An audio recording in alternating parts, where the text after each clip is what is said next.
10:37 de la mañana, ya estamos en la sintonía de Radio Las Tirajanas. Hoy en nuestra caldera queremos presentarles a un colectivo que queremos conocer cada día más. Siempre lo escuchamos al colectivo Gamá, pero nunca nos interesamos demasiado por sus pensamientos, por sus peculiaridades, por sus proyectos y por todo aquello que en lo que están trabajando. Por eso hoy en la sintonía de Radio Las Tirajanas les recibimos además con todo el cariño del mundo a todos y a todas, pero también queremos hacerlo a través de Jennifer Niesbaran. Jennifer, muy buenos días y bienvenida a Radio Las Tirajanas. ¿Qué tal?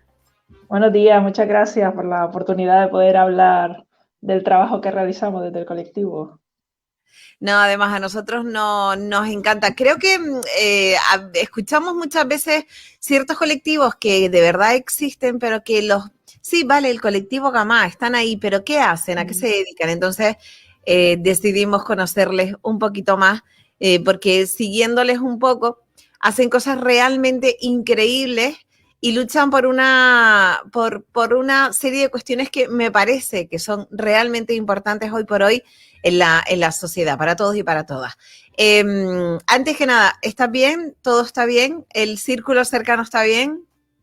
Sí, aquí intentamos cuidarnos todo lo posible, sobre todo, o sea, a nivel técnico, a nivel humano, de personas voluntarias y la comunidad en general.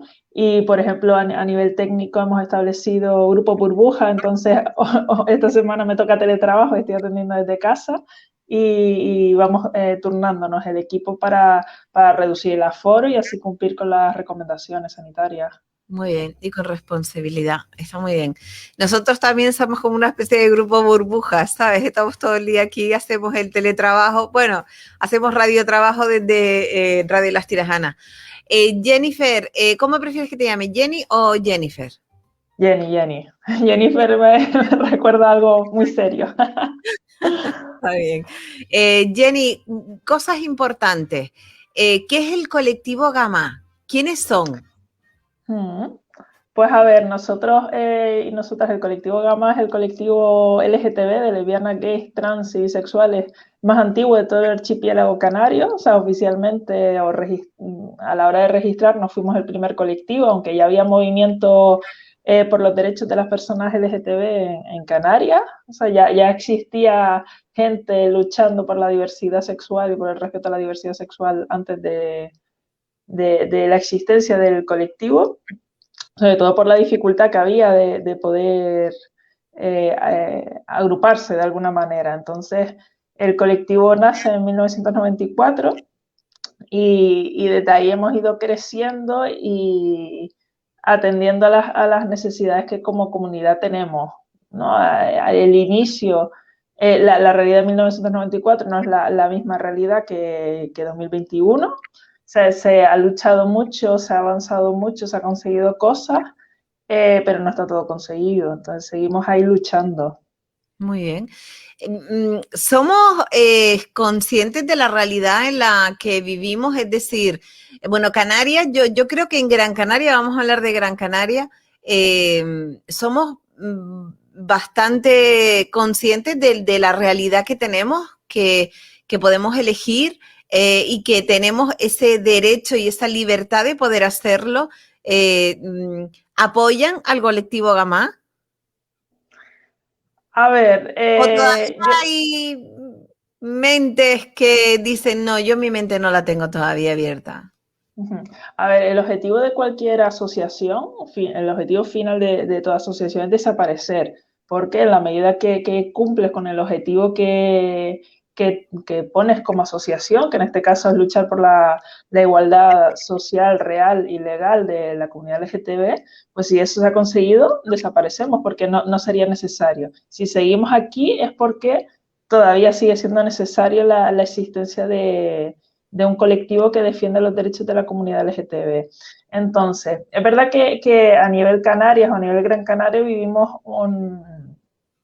una percepción de la diversidad bastante respetuosa. No, pero eso no quiere decir que no, que esté todo conseguido. Sigue existiendo el acoso LGTB-fóbico en los centros educativos, sigue habiendo profesionales que no están sensibilizados o desconocen la realidad LGTB. Entonces, sigue siendo necesario, se siguen produciendo hechos vinculados o relacionados con los delitos de odio en Canarias o en Gran Canaria.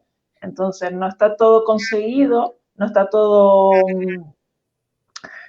pero con la esperanza de todo lo que hemos conseguido y que seguiremos trabajando para ello.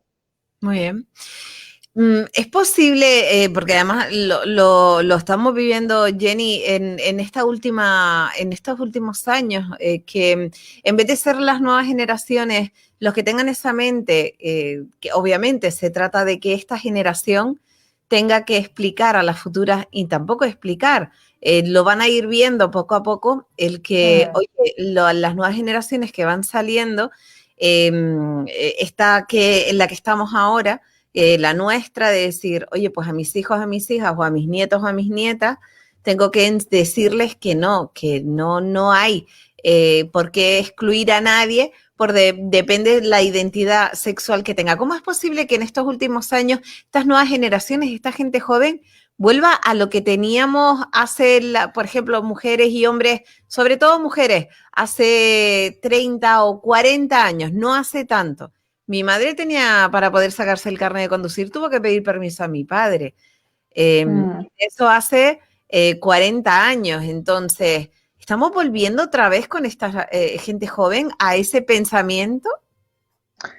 A ver, no creo que lleguemos a ese nivel, ¿vale? Mi experiencia, lo que me dice es, yo que llevo más de una década en el colectivo Gama, que imparto charlas en centros educativos, la realidad cuando yo empecé hace 10 años a dar charlas no es lo que vemos en la actualidad, ¿no? Ya hay mucha más visibilidad en los centros educativos, hay mucho más profesorado incluso visible y que trabaja la diversidad, porque al final esto es un trabajo de responsabilidad colectiva. No es solo el colectivo Gama el que tiene que luchar por la diversidad sexual o por el respeto a la diversidad sexual. Esto es un trabajo de todas y de todos. Todos desde nuestro ámbito, ya sea el ámbito más privado, personal, familiar, sino también desde el ámbito profesional tenemos que poner nuestro granito de arena para llegar a la igualdad.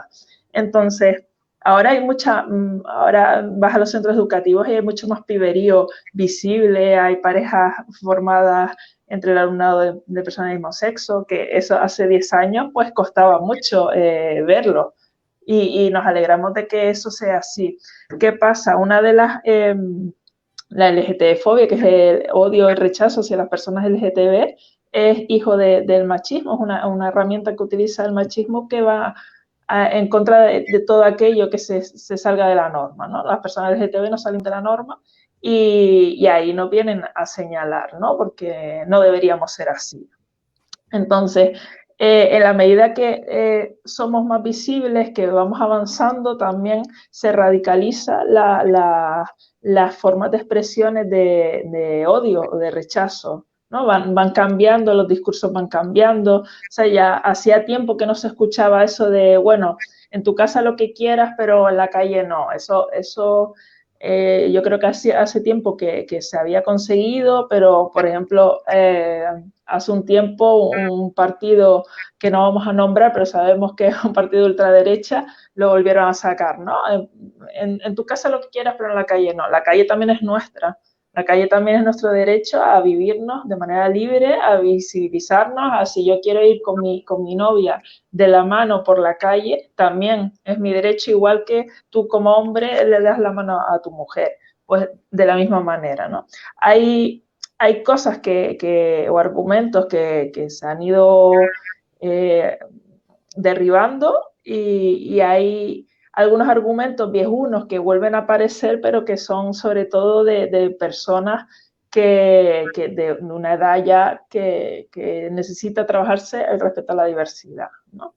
Pero ya en los centros educativos, por ejemplo, ya escuchamos muchas más voces a favor de la diversidad, ¿no? Las voces contrarias suelen ser minoritarias entre el propio alumnado. Entonces, eso es muy positivo, ¿no? Porque al final la presión grupal en positivo puede hacer que aquella persona que hace comentarios negativos, pues por lo menos se cuestione o piense que en ese espacio no lo puede hacer porque es minoría. Entonces, ahí seguimos escuchando. Las formas de discriminación van variando. Lo que se escuchaba hace 10 años no es lo mismo que se escucha en la actualidad. Hace 10 años, cuando llevo a un centro educativo y preguntaba si dos personas del mismo sexo se podían casar, se lo cuestionaba. Algunos decían que sí, otros pues no sabían. Pero es que los adolescentes y las adolescentes en la actualidad han crecido con el derecho al matrimonio igualitario, porque el matrimonio igualitario se aprobó en 2005 en España. Entonces, yo con 17 años me gocé el debate sobre el matrimonio igualitario, de por qué sí, por qué no, y tenía 17 años. Ya la gente de 17 años ha crecido ya con ese derecho. No es algo que cuestionen, es algo que saben que existe, que se produce y con total naturalidad. Muy bien. ¿Quién lo está teniendo más complicado en estos momentos? A ver, en general dentro de la comunidad LGTB, yo creo que existen dos realidades, o sea, porque dentro del colectivo LGTB somos muy diversas, ¿vale? Porque tenemos muchísimas realidades. Yo como mujer, yo como persona, como mujer bisexual, como persona joven, existen muchas realidades que al final nos atraviesan como personas, ¿no? Pero en líneas generales, en este momento consideramos que hay dos realidades que son las que peor están pasando esta época, ¿no? Si lo situamos en este momento. Por un lado son las personas trans por varios motivos. Por un motivo es el aumento de discursos de odio en contra de las personas trans por lo que se está escuchando de la ley transestatal, la autodeterminación del género. O sea, hay mucha gente que está hablando sobre el tema desde el total desconocimiento y sin ningún tipo de empatía, ¿sabes? Porque si vas a hablar de algo, al menos infórmate de las fuentes fiables. No repitas cosas que no tienen ningún tipo de sentido. Y entonces eso está haciendo que en redes sociales, por ejemplo, se escuche mucho, se reciba mucho odio con respecto a ese tema. O sea, y da mucha rabia porque yo no soy persona trans, yo soy persona cis, pero si a mí me duele ver cómo hablan de mis compañeras y compañeros trans, no me puedo imaginar cómo lo están viviendo las propias personas trans. Eso por un lado.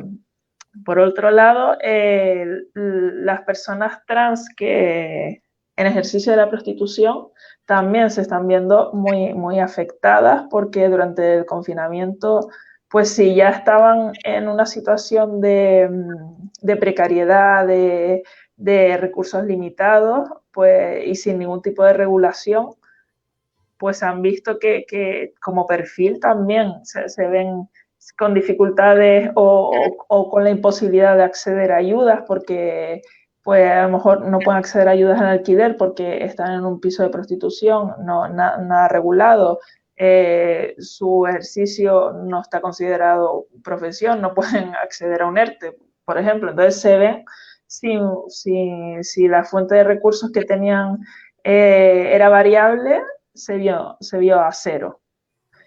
Y otro de los perfiles también que se han visto muy afectados es el de las personas LGTB migrantes, ¿no? Personas que o ya estaban en Canarias o en Gran Canaria en situación administrativa irregular, y eso significa estar desprotegidas, con dificultad de acceder a los organismos oficiales.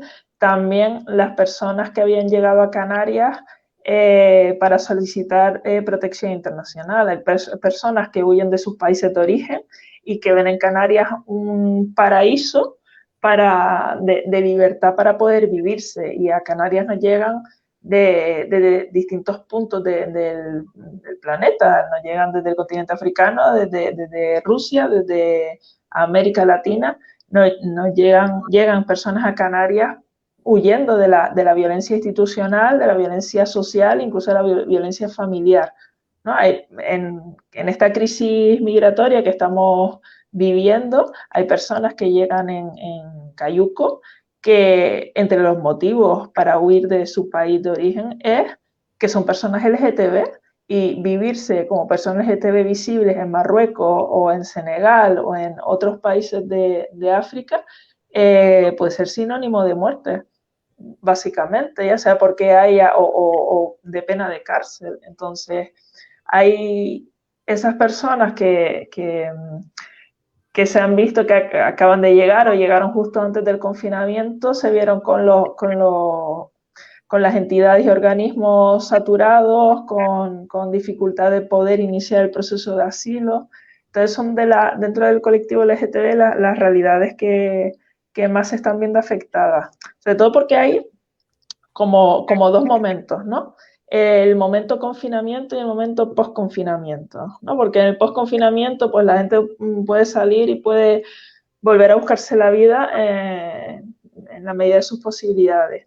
Pero también durante el confinamiento fue muy duro para aquellas personas que vivían en un ambiente familiar de hostilidad y de rechazo a su diversidad sexual, ¿no? Que antes del confinamiento, pues sí, sufrían el rechazo familiar, pero tenían otras vías de escape, tenían a su grupo de iguales, a sus amigos, a sus amigas, tenían a lo mejor el instituto, ¿no? Un espacio para poder desconectar del ambiente familiar, pero de repente se vieron encerradas con personas que no les aceptan, ¿no? O que viven con el miedo de no ser aceptadas, ¿no? Personas LGTB que no salían del armario con sus familias por temor a que fueran rechazadas por ellas.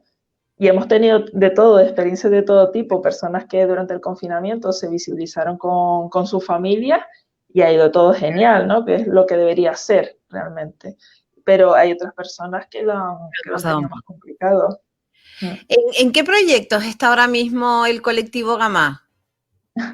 Bueno, proyectos, la verdad, a nivel técnico desarrollamos infinidad de proyectos porque la realidad es muy amplia. Entonces, tenemos distintas estrategias para avanzar en igualdad, ¿no? Estamos finalizando un proyecto que se llama Te Acompañamos, donde hemos tenido una exposición en el punto J ahí en Santa Lucía de expresiones disidentes, porque sí, porque buscamos desde la visibilidad la sensibilización. Estamos en los centros educativos de la isla, entonces cualquier centro educativo que esté interesado en formación, tanto para el alumnado como para el profesorado, el resto de comunidad educativa, incluso la posibilidad de tener espacios de consulta de como colectivo, acercarnos al centro y poder dar respuesta al alumnado, a las familias o al resto de profesionales, nos pueden contactar.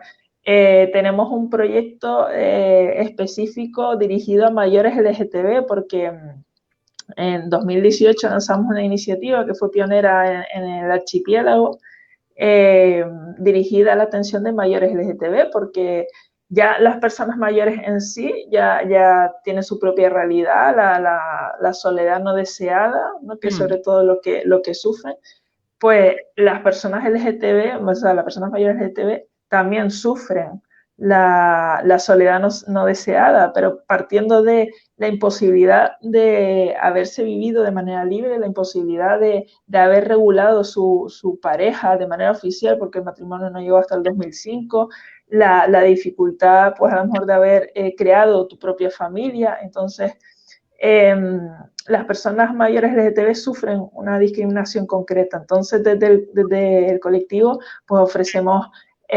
atención telefónica, también acompañamiento a actividades diarias o a través del voluntariado que de todas las semanas pues se llaman para un poco hablar y generar esas redes, ¿no? Porque al final también lo que buscamos es generar redes para que no se sientan solos ni solas. Atendemos a las personas trans, en especial vulnerabilidad, infancia, juventud, adolescencia, familias, mujeres trans mayores, y ofrecemos todo tipo de información y acompañamiento en derecho, acompañamiento en los procesos de tránsito, en las incidencias que puedan haber a todos los niveles, a nivel sanitario, educativo, de administración pública. seguimos ofreciendo la prueba rápida VIH en el colectivo. Todo lo que hacemos lo tenemos en nuestra página web, www.colectivogama.com. Se pueden meter por ahí y conocer lo que hacemos también en redes sociales, Facebook, Twitter, Instagram. Los propios grupos activistas también tienen sus perfiles y ahí todas las personas pueden acceder a información de lo que ofrecemos. Siempre de manera gratuita, confidencial, personalizada, así que si alguien tiene algo, necesita, que no duden en contactar, que en la medida de nuestras posibilidades, si podemos, lo haremos. Qué bueno. ¿Se implican los organismos oficiales? ¿Se implican los municipios? ¿Se implica el cabildo? Bueno, ya lo hemos visto que el cabildo sí que se implica esta semana. Firmaban esa bandera que enseguida nos habla de ella y que va a estar dando vueltas por muchísimos lugares. Y eso, la verdad que nos encanta. Nos alegraba muchísimo el leer esa noticia. Ayer estuvimos con el presidente del Cabildo de Gran Canaria, lo entrevistábamos también en La Caldera, a Antonio Morales, y nos hablaba precisamente de esa bandera que presentaban esta semana, pero ¿se implican los organismos o solamente cuando ustedes van a ellos?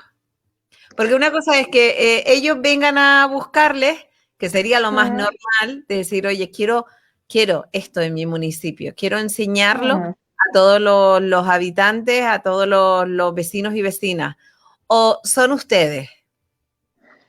Bueno, mi experiencia me dice, mi experiencia de todos estos años me dice que hay de todo, ¿no? Hay administraciones, o sea, cada vez más las administraciones son más conscientes del papel que tienen con respecto a la diversidad sexual. Y es desde la propia asunción de trabajo propio que tienen que realizar, ¿vale? Porque nosotros como colectivo podemos ir al municipio, podemos reunirnos, podemos proponer, pero al final eso va a ser algo puntual. El trabajo tiene que ser transversal y continuo en el tiempo. Entonces, cada vez los municipios son más responsables o son más conscientes del trabajo que tienen que realizar.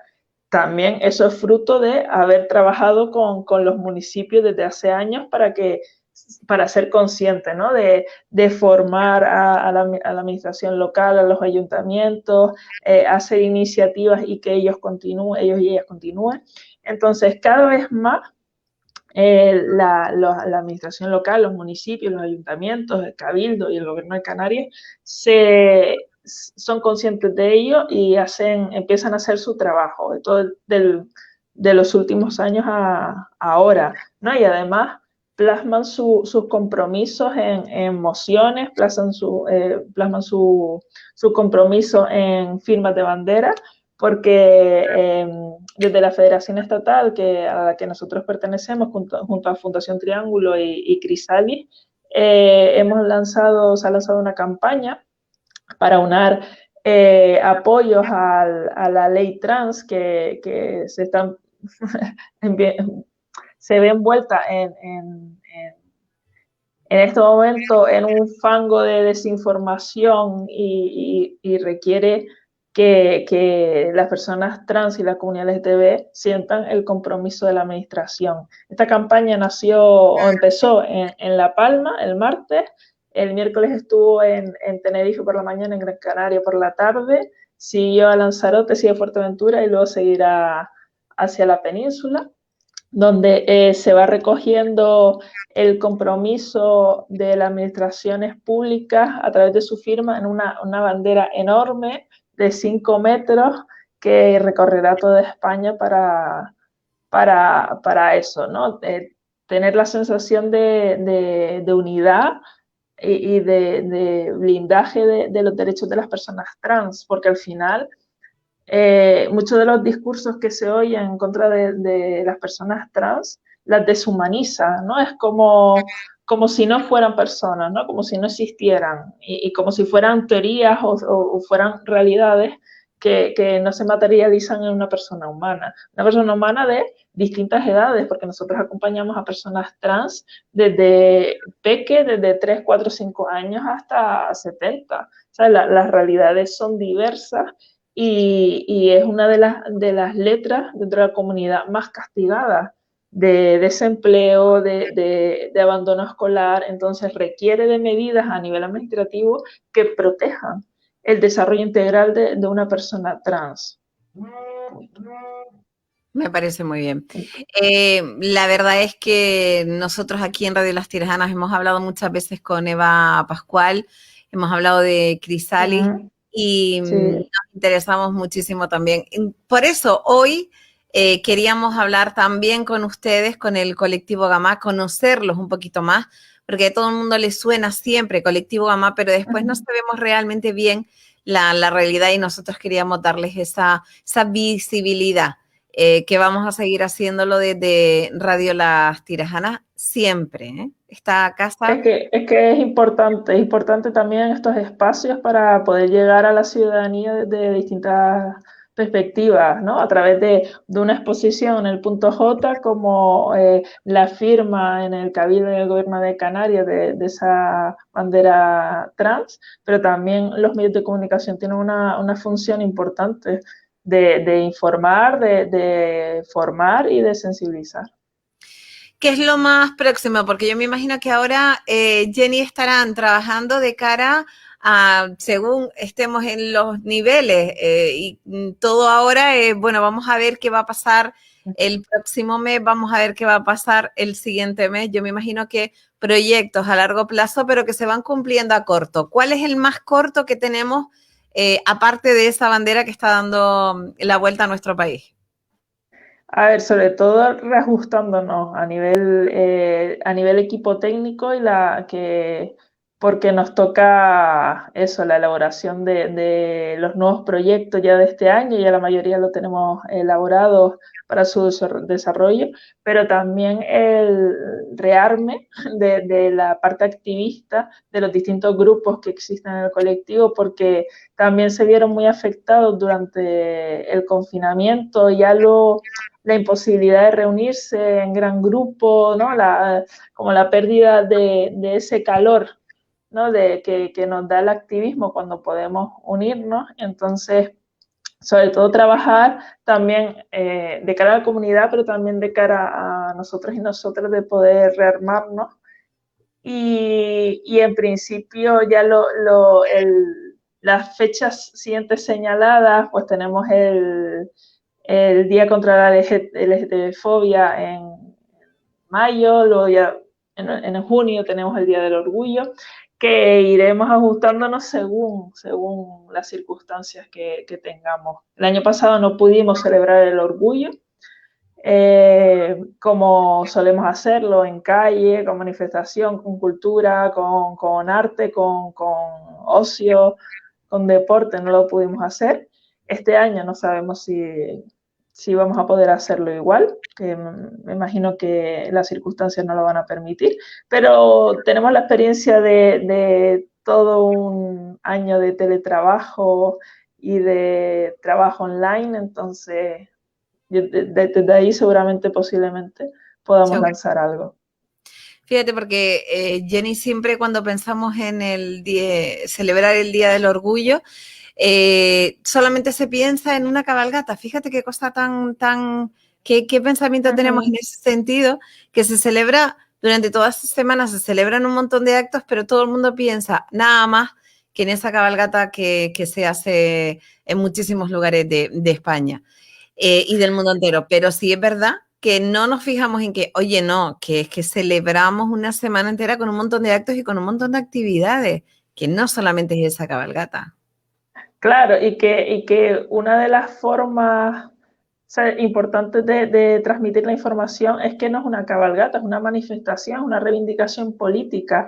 El 28 de junio, que es el Día Internacional de los Derechos de las Personas LGTB, nace o se elige no por, ay, nos gusta este día, sino que siempre ha pasado, igual que el 8 de marzo, el 25 de noviembre, es porque algo ha pasado. El 28 de junio de 1969 se producen los disturbios de Stonewall, que dan origen al orgullo como conocemos. O sea, se selecciona ese día porque pasó algo que inició el camino, ¿no? Y tenemos que agradecer a Marcia Rivera y a Silvia Rivera y a Marcia Johnson, que son dos mujeres trans, o fueron dos mujeres trans, que fueron las primeras en lanzar piedras contra la policía en un bar de ambiente donde iban a ser redadas, ¿no? Donde en ese momento no se podía vender alcohol a homosexuales porque se nos consideraba enfermos. Entonces, hasta ahí la gente se hartó y de ese momento se empezó a luchar por la dignidad y el respeto que nos merecemos, básicamente. Entonces, durante el orgullo, pues desde los distintos ámbitos a la que podamos llegar, ¿no? A través del arte, a través del trabajo en red, por ejemplo, con la Escuela de Arte de Gran Canaria, que llevamos varios años trabajando con ella y con el alumnado para crear cosas que vincule el arte con la diversidad sexual. Tenemos un día dedicado a la infancia donde hacemos actividades sobre diversidad sexual. Tenemos un día de deporte donde hacemos deporte para visibilizar y hablamos de la realidad LGTB en el deporte. O sea, tenemos desde los distintos ámbitos intentamos desarrollar y visibilizar ese día, pero que todo el resto del año seguimos trabajando. A lo mejor es eso, ¿no? Que no nos vendemos del todo bien, no hacemos tanta visibilidad de lo que realmente hacemos porque hacemos mucha incidencia política también, trabajamos por la creación y el desarrollo de leyes que garanticen los derechos, incluidas también, no solo a nivel estatal, sino también a nivel Canarias. En 2014 se aprobó una ley de reconocimiento de los derechos de las personas trans. Hemos trabajado en una ley nueva que en este momento está en el Parlamento y creemos que este va a ser el año de esa ley, que es una ley con un rango mucho mayor que la ley del 2014 y que además va con la autodeterminación de género como bandera. Entonces, a lo mejor hay mucho desconocimiento ¿no? del trabajo que hacemos como colectivo, porque estamos a tantas cosas que al final se nos olvida hablar de ellas, ¿no? Porque es que estamos en todos los ámbitos, estamos formando a profesionales de distintas realidades, tenemos próximamente una formación a la policía sobre delitos de odio y diversidad sexual, porque al final, si ocurre algo, la persona tiene que acudir al organismo correspondiente, irá con nuestro apoyo, pero el organismo correspondiente y la persona el profesional o la profesional que les atiende, tiene que saber o tener las claves para ello. A nivel médico, a nivel registro civil, son muchas áreas e intentamos ir trabajando poquito a poco para Primero el ello. 1, luego el 2 y luego viene el 3. Y así Exacto. salen las cosas. Jenny, muchísimas gracias